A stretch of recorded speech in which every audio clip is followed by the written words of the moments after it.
Today's video is not for the faint-hearted, not for the effeminate, not for the ones that got a weak, soft spirit. Today I'm talking about how a lot of black people don't care about truth or salvation.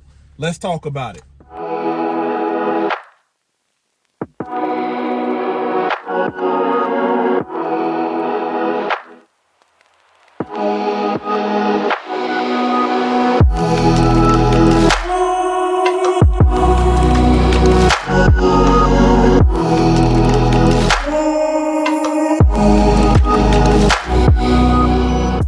All praise to the Most High Yah Shalom. Thank you for tuning in to another righteous, spirit-filled episode. Today I'm back at it in them trenches, handling that kingdom business. Man, first and foremost, before I go in, I want to shout out those people, the black people, black men and women that have done what the book said. You know, have separated themselves from lawlessness, wickedness, rebellion, and you are truly walking in uprightness and righteousness. Shout out to you.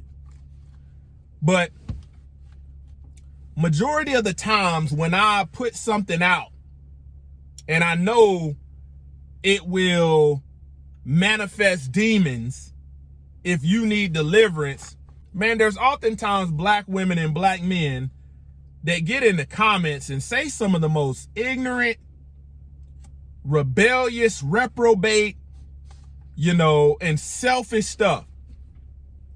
And today this video is for you. If that's you, you can say something in truth, in love, and it's not good enough for some black people. This is why I say some black men and women don't give a damn about biblical history.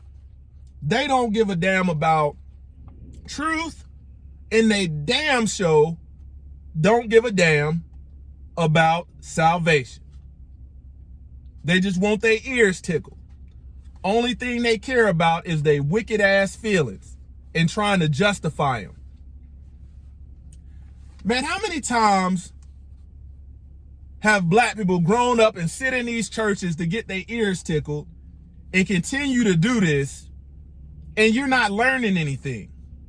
The word says, study to show thyself approved. But that's not what a lot of black people do. You want to be entertained in church. You want somebody else to tell you what's in the book because you're not a lover of truth. You don't care about your own salvation. You don't care about the next generation of kids and raising them up righteously. You just want to justify living lawless. I'm telling you, man, in the last days, you are really going to see who loves the Most High Yah and his righteousness and who loves what went on in Egypt. Exodus chapter 3, verse 7. And the Lord said, I have surely seen the affliction of my people which are in Egypt, and have heard their cry by reason of their taskmasters, for I know their sorrows. Exodus chapter 20, verse 2. I am the Lord thy God, which have brought thee out of the land of Egypt, out of the house of bondage. Leviticus 18:3. After doing of the land of Egypt wherein you dwelt shall you not do, and after the doings of the land of Canaan whither I bring you shall you not do, neither shall you walk in their ordinances. Exodus chapter 14, verse 13. And Moses said unto the people, fear ye not, stand still and see the salvation of the Lord, which he will show you today. For the Egyptians whom you have seen today, you shall see them again no more forever. See, the main problem is you can sit up and fake religious and play, have this religious spirit, but your heart and your mind is still in Egypt. And it shows through what you open up your mouth and say, It shows in what you stand for, ignorance, foolishness. You got to understand, black people rather listen to plumb fools that have submitted their life work to race theory when we got an older biblical history in the Bible telling you your true lineage, but you don't want to read it. You rather sit up and listen to folks like Dr. Umar Johnson. Listen to these black women that's pushing race agenda, always talking to you race. But we look biblically, it was about nationality. It was about nationality. And you let these people warp your mind with this race theory, white supremacy. That means you submit to the ideology that white people are better than you.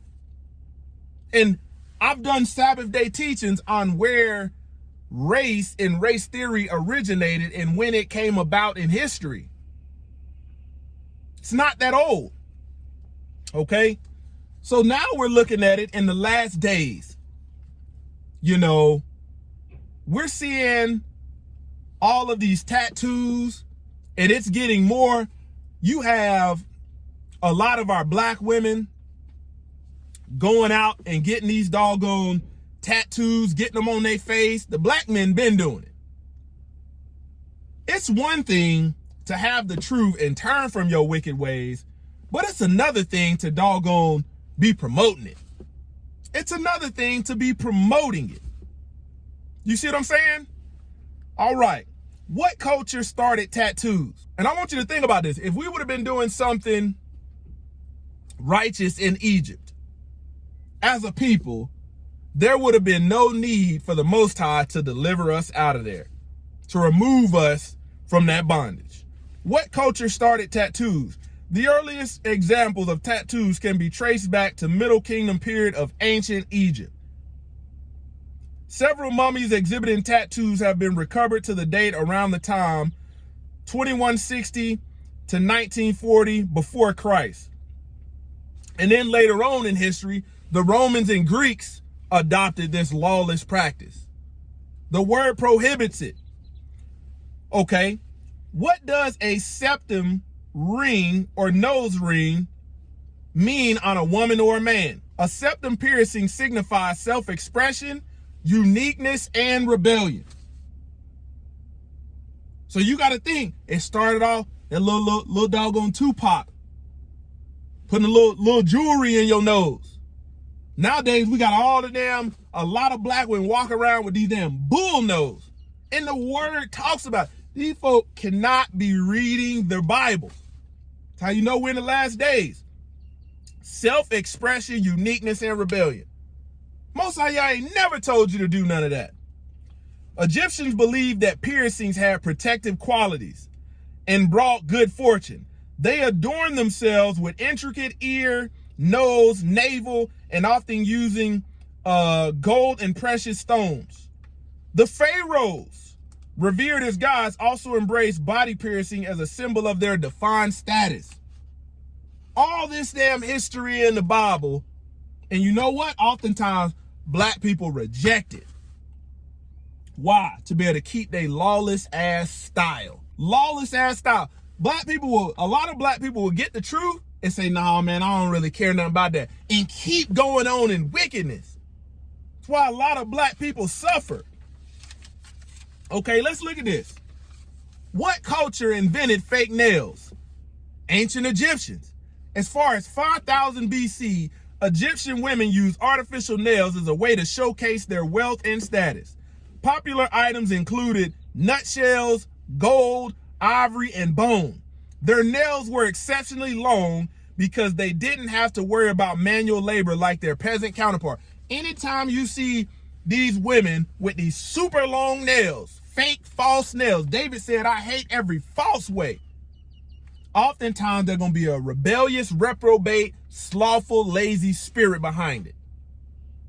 We're living in the daytime and hour where you got these transformers trying to do the same damn thing.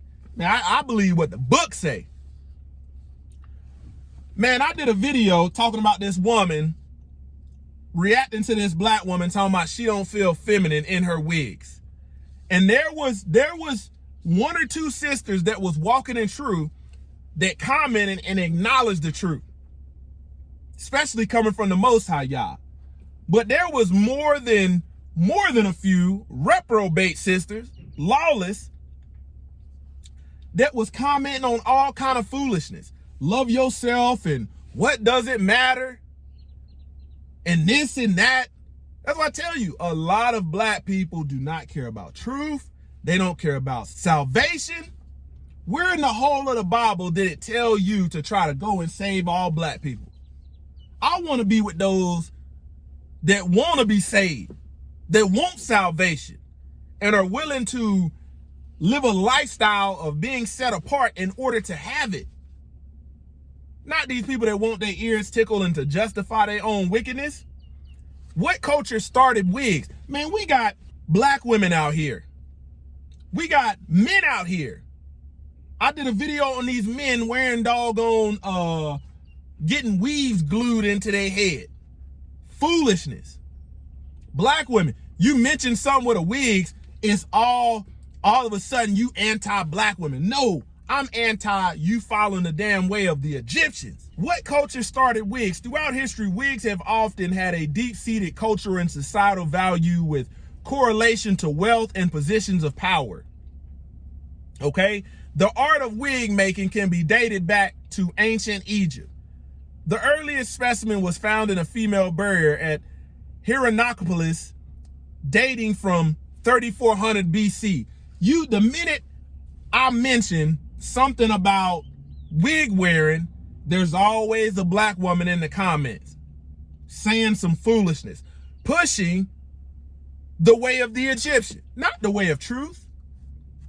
Remind you that Israel didn't learn anything righteous in Egypt. They was getting taken. The reason they was in bondage because they was partaking in a lot of stuff they had no business. Who invented wigs and why?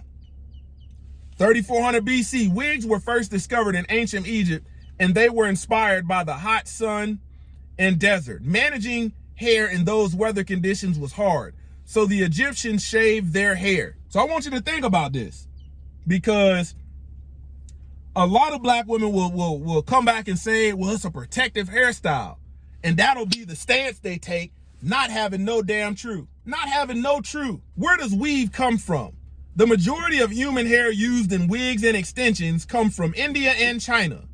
Religious people making pilgrimage to temples such as Venkateswara Temple in India, where they shave or tonsure their heads in a ritual of devotion. Man, this is idolatry. And you know what? You walk around priding yourself on having expensive human hair weave. What culture invented hair weave? The earliest form of hair extensions dates back all the way to 5000 BC in ancient Egypt. Back then, this form of a hairstyle was a status symbol as well as a fashion icon. The same shit we're seeing today, and was adopted by both men and women. You had these men, these black men, that's losing their hair because of old age and then want to go get a weave put in their head, get this shit glued on, and just be out here deceiving folks. This is a lot of what's in the book. The Most High Yah is giving guidance about correcting these errors and issues because we learned this crap in Egypt. What race buys the most weave? African Americans make up around 70% of the consumer base for hair weave products in the United States. Where did protective hairstyles originate? As one of the most common protective hairstyles to date, it is used to protect hair from heat, damage, and giving natural hair a break from everyday styling. Braids originated from African culture, okay, 3500 BC. It was a unique way to identify a person's wealth, religion, age, and marital status. Where in the whole of the Bible, since you say you got the truth, did it tell you to represent yourself like that? A protective hairstyle is a style that tucks the ends of your hair away from being exposed to damaging agents like the sun, heat, and constant environmental exposure. Man, you let these doggone folks tell it And they're going to make it seem like the Most High Yah gave them some bad hair.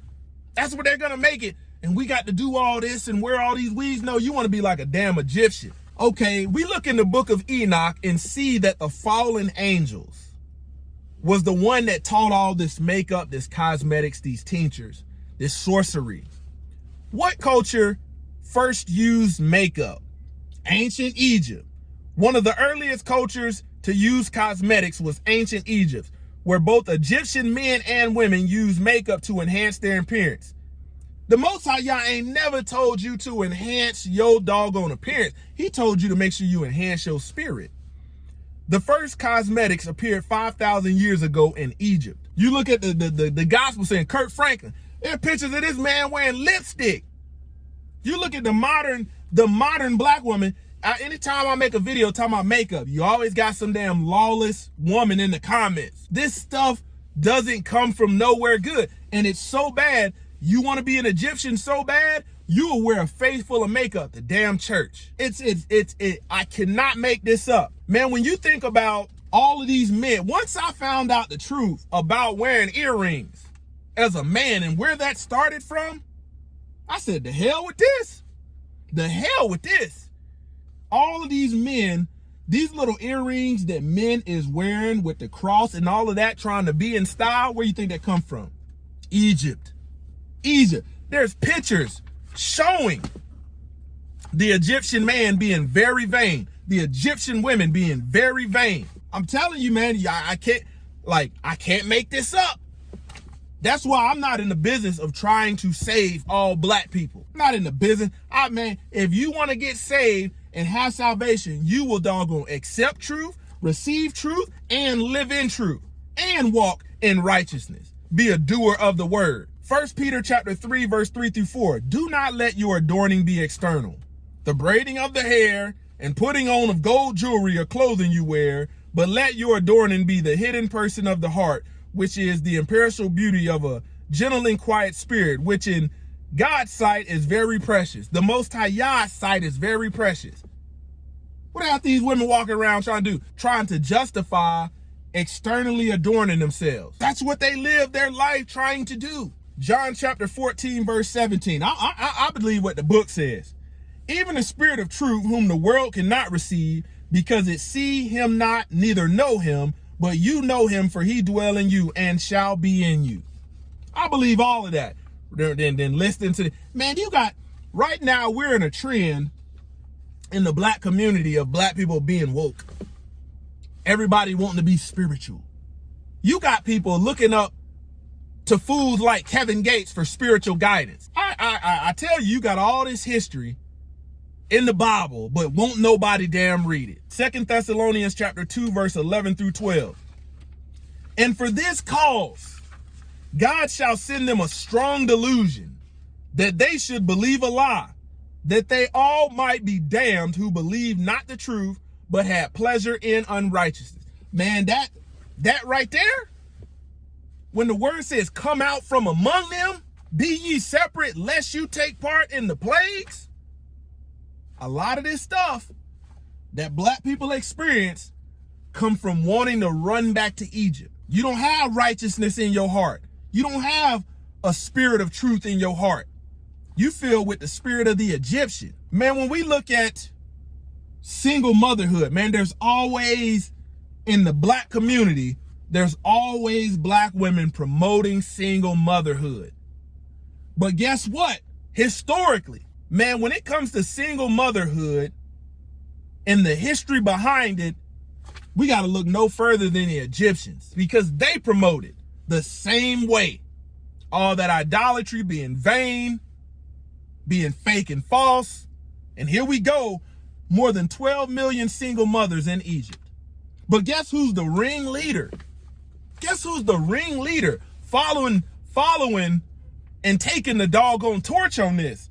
United States has over 15 million single mothers. And you think somebody supposed to sit up and try to save all black? You out of your damn mind. You out of your mind. Philippians chapter 2, verse 12. Wherefore, my beloved, as you have always obeyed, not as in my presence only, but now much more in my absence, work out your own salvation with fear and trembling. Nowhere in the whole of the Bible did it tell you to try to go and save all black people. But it did tell you to work out your own salvation. I'm here right now to tell you, if you like sugar coating and lukewarm gum, this ain't it. This ain't it. I don't give a damn how woke you is, what you think is in your heart. Man, you have a bunch of lawless black people that rather stick to the point in history when race started. You got black people that rather blame white people for their struggles than going back reading Deuteronomy 28. Don't want to read, always want to be with the current style, want to be vain. Telling you, man, we're in the last days. You better separate yourself, come out from among them. I know there are people out there that will hear this and be mad. Black people then submitted themselves to Sunday sun worship. Whole way through the book, Messiah kept Sabbath, apostles kept Sabbath, disciples kept Sabbath, and you didn't doggone submitted yourself to the doggone heathens and let them teach you what's in the book. You want to go to church replicating damn lawless Egyptian women and lawless Egyptian men, flaming, flamboyant, vain, false, and fake. Tell you, man, I tell you this, shout out to those brothers and sisters that are of melanated complexion that have turned from their wicked ways, that have humbled themselves and have received truth. But for a lot of black men and women, you don't give a damn about biblical history. You don't give a damn about walking in truth. You don't give a damn about setting the next generation up for success. And you damn sure don't give a damn about salvation. Closer to Y'all Ministries, kicking that thing gun barrel straight.